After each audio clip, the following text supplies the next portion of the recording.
তো হ্যালো বন্ধুরা, তো আজকে আমি বানাবো আলু দিয়ে একটা চটজলদি স্ন্যাক্সের রেসিপি। তা আলু কার না খেতে ভালো লাগে, আমার তো দারুণ লাগে। তো চলো ওটাই তোমাদেরকে দেখাবো। তো প্রথমে তো আমি আলুগুলোকে সেদ্ধ করে নিয়েছি। তারপর এর মধ্যে আমি দিয়ে দিয়েছিলাম নুন, আর দিয়েছিলাম লঙ্কার গুঁড়ো, আর দিয়েছিলাম গোলমরিচের গুঁড়ো। তারপর এর মধ্যে দিয়ে দিয়েছি কর্নফ্লাওয়ার। তারপরে এটাকে আমি ভালো করে হাত দিয়ে মেখে নিয়েছি। এবার এটাকে শেপ দেওয়ার পালা। তো পেন্সিল দিয়ে আর চামচ দিয়ে আমি এখন স্মাইলে শেপ করছি, দেখতেই পাচ্ছ। তো প্রচুর কষ্ট করার পর ফাইনালি শেপগুলো হলো। মানে এর আগেরগুলো তো টেরা বাঁকা হয়েছিল, এগুলো তাও মোটামুটি ভালোই হয়েছে, দেখতে পাচ্ছ। তো স্মাইলে শেপ দিয়ে দিয়েছি।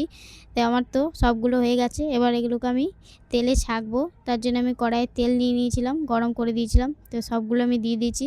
তো দেখতেই পাচ্ছ, মানে প্রচুর কষ্ট করলাম, তারপর ফাইনালি মানে শেপগুলো এসেছিলো। তারপর আগেরগুলো তো টেরা বাঁকা ছিল। তো আমার তো ছাঁকা হয়ে গেছে। তো এগুলোকে আমি টেস্ট করার পালা, চলো দেখি খেয়ে কেমন লাগে।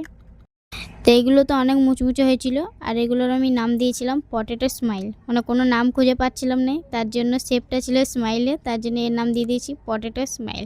আর এটা খেতে এত সুন্দর ছিল বন্ধুরা, তোমাদেরকে কি বলবো, দারুণ। সস দিয়ে তো আরও দারুণ লাগছিল খেতে। তো তোমরাও বাড়িতে একবার হলেও এই রেসিপিটা ট্রাই করো। তো 5 মিনিটের মধ্যে হয়ে যাবে, বেশিক্ষণ সময়ও লাগবে না।